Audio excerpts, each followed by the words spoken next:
Hey everyone, Gary the Elysium's here. So today is the video I've been waiting to do, you've been waiting to see, it's been asked about, it's here. I'm going to show off my entire Kiss CD collection. Now I hope Gene's not watching this because there are some bootlegs in here. But before we get in this video, do me a favor.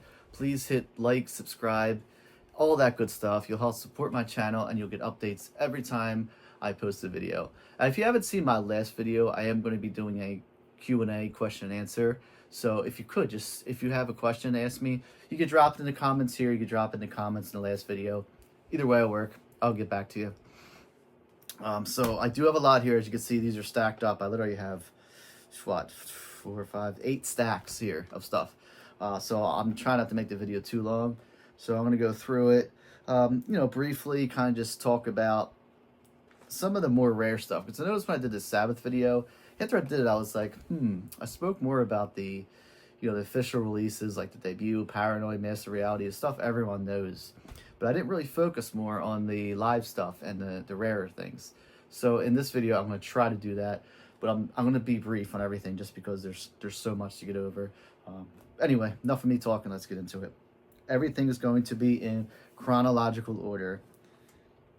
Most likely, yeah. All right, and then, since we're going chronological order, of course, we had the debut album there, Kiss. This is up there with, this may be my favorite Kiss album, believe it or not. Definitely rivals it. Has my best Kiss, my favorite Kiss song on here, Black Diamond. Just amazing. I just absolutely love that song. So fun fact about this, when it first came out, it sold very well on like the soul and R&B charts because people thought they were actually black but performing in whiteface with the makeup, which is kind of funny. I've heard that story, but either way, I mean, Kiss is for everyone, so it's a very great debut album. I like it a lot, and obviously it ushered in Kiss. I mean, such a huge music revolution. Next up is their sophomore album, Hotter Than Hell. I like this album a lot too. This is definitely in my top 5, if not top 3. The only thing I could say about this is the production could have been better. And all these, I'll be showing, these are all the remasters from 97, I believe. Yeah, 1997 Kiss remasters. Excuse me. Get a drink real quick. All right. Coming in next, if you're a huge Kiss fan like me, you're obviously knowing where I'm going with this chronological order. Dressed to Kill. This is the first released in 1975 by Kiss, and they'd have a much bigger release after this. So this isn't as strong as an album for me. This is I mean, it's good. I like it. I listen to it, but I feel like it's definitely a letdown from the first 2 albums. But then the second half of 75, they released this, Alive. One of the biggest selling albums of all time, biggest selling Kiss album. Well, it might be the biggest selling Kiss album of all time, I'm not sure. Anyway, this is the album that put Kiss on the map. Made them a household name. After this album, they would go back and, buy the debut, buy Hotter Than Hell, buy Dressed to Kill. And, the radio play of the live version of Rock and Roll All Night, which obviously would become a huge rock and roll anthem. And then this might be the album that sold the most. This is Destroyer. 1976 release, probably their most famous album. I mean, you could just tell by the cover, if you like Kiss or not, you've seen this cover before. Such a great album. It's kind of like a greatest hits in one. Features, in my opinion, probably one of the heaviest Kiss tracks, God of Thunder, from Gene Simmons. Just a great, great album. And then we have the deluxe edition of Destroyer. Features a second disc, which features Paul Stanley demos, Gene Simmons demos, some rarities, and a couple live tracks. See the Kiss Army there. It's got the original Casablanca label you would have found on the LP. On the first disc there, which is remastered. And then we have this one. This is Resurrected. Kiss Resurrected. So basically, it's how Bob Ezrin kind of wanted it to sound, I believe. I should have read that a little better. I kind of forget. It's a new production from Bob Ezrin, who did produce the original Destroyer. I'm sorry, I'm kind of blanking out. I don't really listen to this one that often, um, just because it's the original one. Yeah, so it was like the 35th anniversary, so I guess he kind of remastered it and made it sound a little different. I do like this though a lot. The disc. This is my favorite part about it. It's all black. I know I have like all my Merciful Fate remasters and King Diamond remasters are also coming that all black. Looks like a little LP, which is pretty cool. This one's one of my favorite albums also. Rock and Roll Over. Definitely top 5. Awesome song. I mean, open up with I Want You and then ending with Making Love. Just two heavy, heavy tracks. It just starts with that slow acoustic number from Paul and then just jams out the heavy guitars. Great, great album.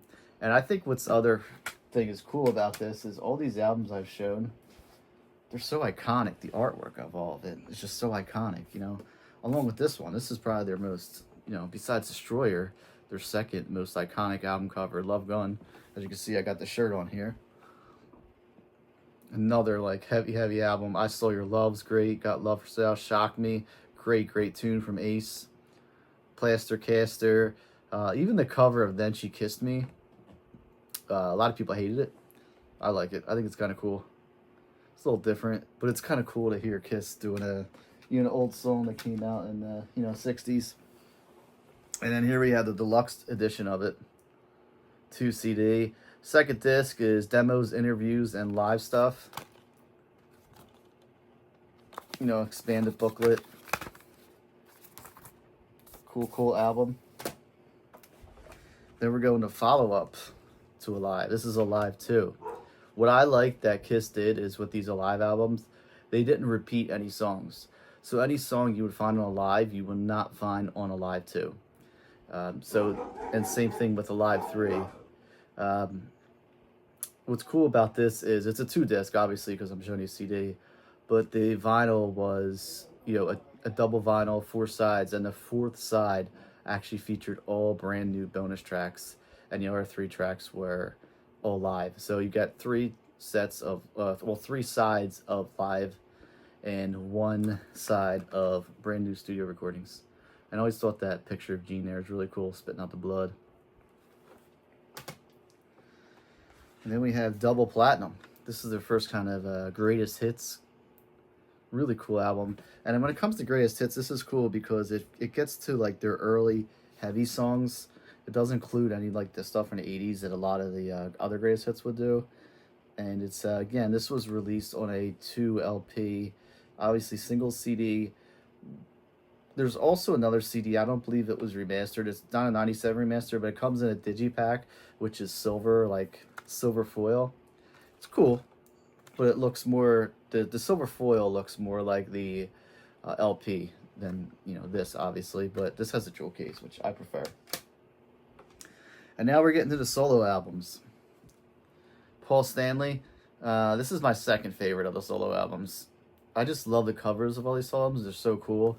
And what's really cool about these, if you only, when you bought the vinyl, every vinyl had a poster inside. And when you put all 4 posters together, they connected. Like there was a little, like kind of like a puzzle, but they connected and they made a big, like giant poster of Kiss, which was really, really cool. I know I had Gene and Ace hanging up in my at one of my houses when I lived in Philadelphia.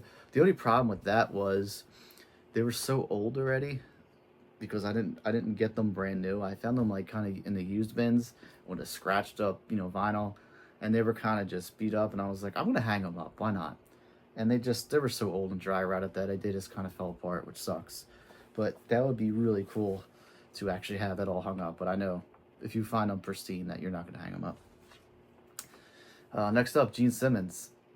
This is my 3rd favorite of the solo albums. You know, it looks very sinister there. It's not as heavy as you would think. I mean, it has When You Wish Upon a Star to end it, which is really odd. But you would expect this to be like really heavy. It's not. It's very. I mean, I don't know if it's heavier than Paul's. It's different because Paul's a different voice, but it's like pop rock and I didn't, you know. And then we have this Peter Criss. This is my my least favorite of the solo albums. Doesn't mean I hate it. It's definitely different, and I like it. It has like a disco, soul, R&B vibe to it. It's really cool. I mean, obviously I don't like it as well as the other three, but I do like it. I'm not a hater on this album like most people are. You know, I think it's cool. It's different, and that's what I like about it. And obviously my favorite Kiss member, Ace Frehley. Such a cool cover there. I mean, his cover of New York Groove is one of my favorite Kiss songs of all time, even though it's technically not Kiss, it's Ace, but it's still awesome. I mean, Rip It Out, Speeding Back to My Baby, Ozone, just awesome, awesome stuff. It's kind of odd, I guess, at the time to think that Ace Frehley, the lead guitarist, would have had the best album over Paul and Gene, just because Paul and Gene were the main songwriters and the two main lead singers. So this really made Ace like a superstar, like more than he already was. And yeah, at the time, you know, there was friction in the band, and this is the beginning of Ace's falling out. And you know, whether he was fired or left the band, whatever side you want to take, that's what happened. Up next, Dynasty. Another iconic cover. I always thought Gene's face was a little weird there. Like, what are you doing, dude? Anyway, this is their, they call their disco album. But there's really only 2 songs in here that have that kind of disco vibe, and I think they're awesome. I Was Made for Loving You, which opens it, is so catchy. I feel like it's a song like everyone knows, and most people don't even know it's Kiss. And Sure Knows Something. I mean, that bass line that opens it is one of my favorite bass lines of all time. Such a great album.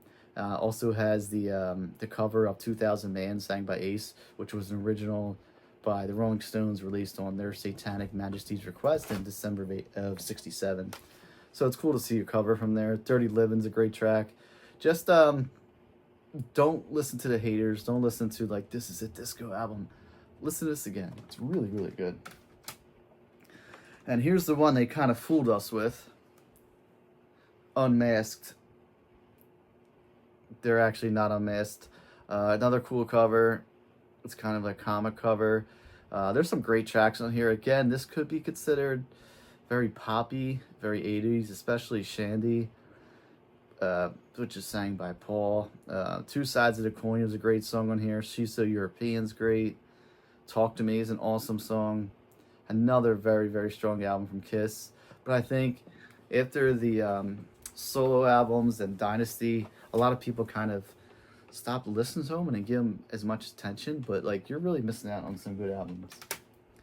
I mean, along with this one doesn't deserve the hate it gets. Music from The Elder. So The Elder was supposed to be a movie, which actually didn't happen. But I mean, apart from like some of the instrumentals on here that I could care less for, there's some good stuff on here. I mean, I like Odyssey's a good song. A World Without Heroes was the kind of the minor hit on here. Kind of a softer song sang by Gene. But again, this isn't a horrible album. This is actually the so there was a lot of controversy between these 3 albums of which was the last one that Ace Frehley actually played all the tracks on. And there's a lot of controversy on which one. I mean, I'm going Dynasty. I know Ace plays a lot on this Unmasked, but I feel like he's not on every single track, no matter what they say. And I'll get into who came in later. Next up, we have Killers. This is this was tough to get on CD. It's tough to find. So this was kind of released to basically get the band's sales up again. But then again, like, look at that cover. I mean, Paul, what are you doing? What is that? As you can see, we have a new member there. Peter Criss is out of the band. Eric Carr is in the band right there. Takes over as the Fox, and Gene's hair is horrible there. You have Ace there. I mean, whether he played on the album, we don't know. But this is this is more of a compilation. I'll just do there are some kind of greatest hits mixed with some unreleased studio tracks on here. So, you know, you get the Songs like I'm a Legend Tonight is, you know, good song. That's the probably the, I would say, the hit or the main selling point of this album, besides the hits. Because you got like Cold Gin on here, Love Gun, Escape from the Island from the Elder. Shouldn't even be on here, but it is. Alright, then we get to Creatures of the Night. This is a heavy, heavy rockin' album. Probably their heaviest album overall. Again, you can see that Eric Carr is on there as the Fox. Ace Frehley is on the cover, but he's not actually playing on this album. So Bob Kulick, who is Bruce Kulick's brother, Bruce Kulick would join the band later, actually plays guitar on a lot of these tracks. It's you know, Paul, early days, Paul Stanley said that he's guitar on every track, but he's not. The title track, Creatures of the Night, super heavy, opener, Saint and Sinner, Keep Me Coming, Rock and Roll Hell. I mean, Gene's at his heaviest on this one. His vocals are great. I Love It Loud. That's like that iconic drum intro. I Still Love You. Awesome, awesome kill there. You know, track from Paul. Kind of a ballad, but really, really heavy. It's really cool. And it ends with War Machine, which is still a staple in their shows. A Gene song there. And of course, I gotta have the deluxe edition. Why wouldn't I? And as you can see there, you actually have Vinnie Vincent, who, again, wasn't actually on this album yet. But I know there's a lot of rumors. I'm sure someone's going to comment saying I'm wrong. There's a lot of rumors. I read books. You can never know who we can go by, but, you know, Vinnie Vincent was in the band at this time. He played on the tour that would follow in the next album. But, you know, Eric Carr, he's awesome. And the second disc is Demos, Rarities, Outtakes, along with Creatures Tour Live 82 and 83. And that 82-83 tour, that's the one where I would say that Vinnie Vincent would play on. And next up, they did it. They took off their makeup. We finally see what Kiss looks like. Lick It Up. Huge hit in the early days of MTV. Obviously, the title track's a big song. And there you see Vinnie Vincent for the first time, replacing Ace Frehley, Eric Carr, replacing Peter Criss, and we're only down to 2 original Kiss members, the brainchilds, Gene and Paul. And then we had the follow-up, Animalize. So Vinnie Vincent's gone, and in comes a really good guitarist, Mark St. John, who only plays on this album, and he was kind of gone. The album cover's horrible. It's like fur skins of animals. Heaven's on Fire is a decent track. That was the hit off of here. Burn Bitch Burn's a good song. But besides that, so I do like everything Kiss did. I do like their 80s stuff. I'm not going to argue with that, but some stuff's better than others. And Asylum, this is here. I think this is better. King of the Mountain. Who Wants to Be Lonely is a rocker. Great, great song. Tears Are Falling, another banger. Album cover's horrible. So this would actually bring in Bruce Kulick, Bob Kulick's younger brother, on guitar for the first time. And he was, you know, he's on these next couple albums. Crazy Nights, featuring the title track, Crazy Crazy Nights. Bang Bang You's a fun but kind of a dumb song. Smashes, Thrashes, and Hits. This is the first kind of greatest hits that would blend the stuff of the 70s with some of the stuff they're doing now. New track, Let's Put the X in Sex, was a hit for the band. What I do like about this, it has a live version of Beth sang by Eric Carr. So obviously Beth was Peter Criss's song. Big hit for the band back in the day. But Eric Carr is singing on here, which is cool to hear. This song, Hot in the Shade. This album, Hot in the Shade. One of my least favorites. Definitely my least favorite of the 80s era. It's just too long in my opinion. It gets a little boring. You know, Forever. The Bout Forever is definitely a panty dropper. Great song. When I put this on, I'm like, oh, let's get to Forever. Because some of the songs are just a little boring in my opinion. And for some reason, they never remastered this that I know of. They didn't remaster this like the 80s remasters. I do not know why. The 97. All right, sorry about that. Little glitch. Before we get right back into it, this is a 1990 recorded live in Nashville bootleg called Love Guns. Gotta censor the cover there because it features a topless lady. There's the back track listing. As you can see, Vinnie Vincent's there, but this is a 1990 album, which means Bruce Kulick is playing guitar and not Vinnie Vincent. Then we have this awesome album, Revenge. Really cool album. Released in 1992. What a heavy album to start the 90s with. And this is the first one to feature Eric Singer. So Eric Carr actually was diagnosed with cancer. Was still alive when this album was out, but he unfortunately passed away not too long after. And the funny thing about Eric Singer is he's the first Kiss member to have blonde hair. Eric Singer previously played with Alice Cooper before he was with Kiss. And he still played with the band today. And then we have Kiss Alive 3. Again, just like the first two Alive albums, doesn't feature anything. No, I lied. Never mind. I apologize. This is mostly everything from the 80s and 90s. It does feature stuff from Alive, like Deuce is on here. Rock and Roll All Night. Detroit Rock City. And their cover of God Gave Rock and Roll to You, which was originally made by Argent.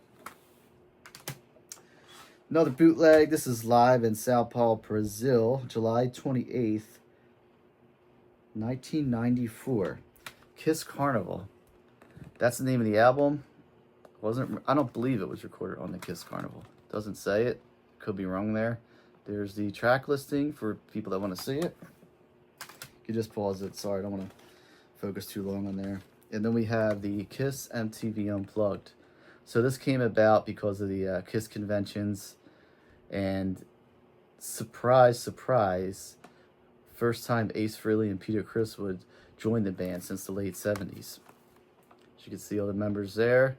Obviously, we had at the time Bruce Kulick and Eric Singer. And then, you know, Peter Criss and Ace Frehley would join towards the end of the show. This is probably another bootleg. This is in 1996 from out of Luxembourg, uncut and completely unplugged. So this is the entire unplugged show, uncut. Second disc with a bunch of rehearsals. Really cool stuff here. And then this is kind of a it wasn't a promo because it was sold. This is called You Want It the Best, You Got the Best. This is kind of more of their announcement of their tour with the original members back in makeup. Basically a greatest hits with a Kiss Tells All little interview at the end. For completists only. This is actually my favorite greatest Kiss. This is my greatest hits from Kiss. This one's awesome. Features everything from the 70s, the deep cuts, but not too deep, and the hits. This is my favorite, yeah. Oop. I always liked the color scheme on that CD and that picture of the band. Newer picture of the band getting ready to tour, 97.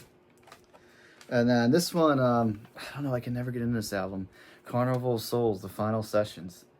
This is the last album they would release with Bruce Kulick. Not the last album they would release with Eric Singer. But it's kind of, they kind of try to do like heavy, groovy, almost grungy stuff. And at this point, it's like, it's 97, right? It's 97. We're not heading to grunge anymore. It's kind of done by that point. Can never get into it. And then this is awesome. Psycho Circus. Just like the comeback of Kiss and this branding they did, the marketing for Psycho Circus was so awesome. The album's not as good as it should have been. I thought it was going to be better. But they released so much from Psycho Circus. I mean, I remember I had a Sega Dreamcast Psycho Circus video game. I absolutely loved it. And for some reason, the Dreamcast just like broke like a year into having it. And I think that's what put Sega out of business. Because I know a lot of people said their Dreamcast broke. But I would love to play that game again. Here we have the very best of Kiss. Again, features mostly everything from their 70s. Omits the 80s stuff, except for like I Love It Loud, Forever, Lick It Up. They're huge songs. But again, they want to promote Ace and Peter being back in the band. Then here we have Alive 4. So this is actually called Symphony because Kiss performed with a symphony. you know, and you got the rock and roll over Beethoven, Peter Criss there. Beethoven with the Peter Criss makeup on. Not bad. I mean, it starts off with Kiss by themselves, and then the second half of the first disc goes in the orchestra along with the second disc. This is just one of those basic Kiss Gold Greatest Hits collection. 2 CD set, nothing from the 80s. Ends with stuff from, so it's basically their debut album to music from the Elder. This is the Alive box set. Features all 3 Kiss Alive. So Alive 1, Alive 2. I don't know how they fit it all into one CD. Alive 3. These are all remastered. And then we have Alive 4, the Millennium Concert. Well, I guess it could be Alive 5. Because Alive 4 is the... excuse me. Alive 4 is the symphony I just showed. So this is just called Alive, the Millennium Concert. But like that was the reason I needed to get it, because just for that, because it wasn't released by itself. This is a cool one. It's called Icons. So there's 4 discs in here. Each one is different. So each disc features a different member of Kiss. Obviously, we got, you know, the Demon, the Star Child, Space Age, and then the Catman. Space Ace, I'm sorry. I don't know why I thought it said Age. So it's basically not their solo albums. It is stuff they did, songs they sang on the original Kiss albums. There's some solo stuff on there, but mostly features on their individual singing songs from the Kiss albums themselves. Then we have, this would be the first studio album since 1997. This is 2009 Sonic Boom. This one actually features a bonus CD with the new band featuring Tommy Thayer on guitar, replacing you know, Ace Frehley at the time, and Peter Criss is on this, I believe. No, it is Eric Singer. Okay, Peter Criss came back for something, I forget what it was. Could be getting into that. Oh, Kiss Alive 4. I'm sorry, Ace isn't on there, but Peter is. That's what it was. So there's a DVD from Live from Buenos Aires, and Kiss Classics is basically Kiss's greatest hits from the 70s, but this time it's featuring Eric Singer and Tommy Thayer as opposed to Ace and Peter. Just one of basic icon series of Kiss. You had to own it because I'm such a Kiss fan. Another bootleg from the Godfather Records. I did have a couple of my Black Sabbath video from this label, Godfather Records. This is recorded at the Civic Center in Lakeland, Florida, June 11th, 1979. Called The Greatest Show on Earth. There's the track listing. Another one from Godfather Records, Egos at the Stake, 30th Anniversary Edition. This was a live show from Wembley Arena in September 9th, 1980. 2-disc set. Sorry guys, you have to pause that to say it. Some interviews on that too to also end it. And this was their last studio album, Monster. It's cool. It's more of like a novelty album, I feel like. You know, the guys are definitely older. They're not trying to rock as hard, but decent album. Cool stuff to throw on. Hell and Hallelujah, the title track, which opens it, was the kind of the hit from this album. Another bootleg. This is Winterland 1975 during the Hotter Than Hell tour. So you can see the cover there was kind of an outtake from the back, the outtake from the debut album. Kiss, 40 Years, Decades of Decibels. This is cool because it features some unreleased stuff on here, like some live stuff, some demos and things like that. I do like this, throwing this song, because it's like kind of a greatest hits, but then it's interrupted with an unreleased live track, interrupted with like a demo. Really cool stuff. Next up, I think this is, no it's not, Kiss Rocks Vegas. This is a CD DVD combo. I didn't get the Blu-ray, got the DVD. You know, cool show. Track listing there. This one is one of those kind of official, non-official bootlegs. 1994 Argentinian broadcast, Buenos Aires, 2-disc set. This is another greatest hits called Kiss World, the best of Kiss. This is basically promoting them, you know, just doing their non-stop touring. I know they're retired, but I'm sure they're going to tour again. Tour again. All right, next up we have this Off the Soundboard. Kind of like a bootleg, but officially released by Kiss stuff. First one here, we got Tokyo Dome 2001. These are all 2 discs. There's some similarity to the Pearl Jam binaural 2000 tour. You know, bootlegs they did, official bootlegs. Des Moines, Iowa, November 29th, 1977.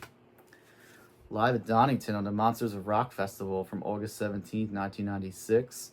This would feature, obviously, Ace Frehley. Oh, yes, I forgot to say. It does have the band members' names on there, as you can see. Each one has it. We have Virginia Beach, July 25th, 2004. Tommy Thayer and Eric Singer there. And this is Poughkeepsie, 1984. A live album with Mark St. John. So this is pretty cool because it's only the second officially released Kiss CD with Mark St. John on there. So we have that, and then we had Animalize. And then just this was a famous tribute from the 90s called Kiss My Ass. Features tracks like from Lenny Kravitz, Garth Brooks, Anthrax, Jim Blossoms, Extreme, the Mighty Mighty Boss Tones. This is this was a big seller for some reason. Garth Brooks' version of Hard Like a Woman was a hit. Another tribute, this is called Pure Fire, the Ultimate Kiss tribute. This is a 2-disc, also features a DVD. You see there some prominent 80s hair metal bands members on that. Speaking of 80s hair metal bands, Pretty Boy Floyd, tribute to Kiss, Kiss of Death. This is cool because I feel like all those bands from the 80s were influenced by Kiss. So for a band to actually do all Kiss, I'm sure they loved it. All right, we're almost getting towards the end of the video. Sorry it's taking so long. This is a Psycho Circus 3D video. There's the glasses. Remember these things? Kids, this is called a VHS. Became before a DVD. What's a DVD you say? It became before digital. How you watch a movie. So yeah, this was a 3D Psycho Circus video. And it came with this little single Psycho Circus with In Your Face. Just 2 tracks. Never had a cover. Just for some reason they just stuck it in there with Gene. I guess they figured that this would be the cover. And then we have our Kiss box set here. Simply just titled Kiss. The definitive Kiss collection. What's this, 5 discs? 5 discs, yeah. Nice big booklet here. Really, really cool stuff in here. Cool pictures, whole story. Still have this merchandise catalog. This was released in 2003, so it's cool to have this in there. And just 5 discs that fit right in there. And I usually don't do this with bands when I show off collection videos, but for this one I thought I would, just because Kiss has such a large fan base. I'm just going to show off my solo stuff I have from Kiss, Kiss members. Start with Ace Frehley's Comet. This is more in the vein of 80s hard rock, borderline hair metal, you'd say. Then we have Frehley's Comet Live +1, as it says. It's a live track plus 1 studio. This one is probably one of my favorites from Ace Frehley, Trouble Walking. This was a 1989 release, Megaforce Records. Then we have Loaded Deck. This actually came with a guitar pick, not like a replicate signed, replicate autograph from Ace Frehley. I took it out. I put it with my guitar picks. And then, a little gap there. I have some of the newer stuff. Origins Volume 1 and 2. These are 2 covers albums that Ace did. Not the best. It's cool to listen to, just to hear, because I'm such an Ace fan. He's my favorite Kiss member. Just to hear him do some of these older classic rock tracks. And then we have his newest release, 10,000 Volts. And Ace Frehley's actually touring right now. Gene Simmons, Asshole, describes him perfectly. I like him though. Paul Stanley, Live to Win. I didn't get that, what was it called? Paul Stanley Soul Station or something, that soul R&B covers he did. I listened to it, but I didn't actually buy it. And then we had the Vinnie Vincent Invasion, All Systems Go.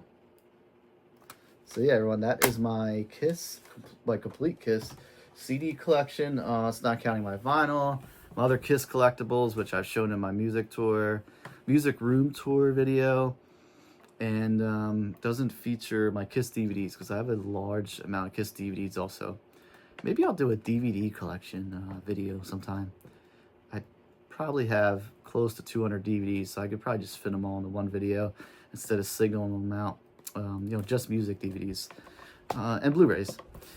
All right, everyone. Thanks again for watching. Like I said, top of the video, I am doing a Q&A video, which will be released probably later after this video, if not the next after this video.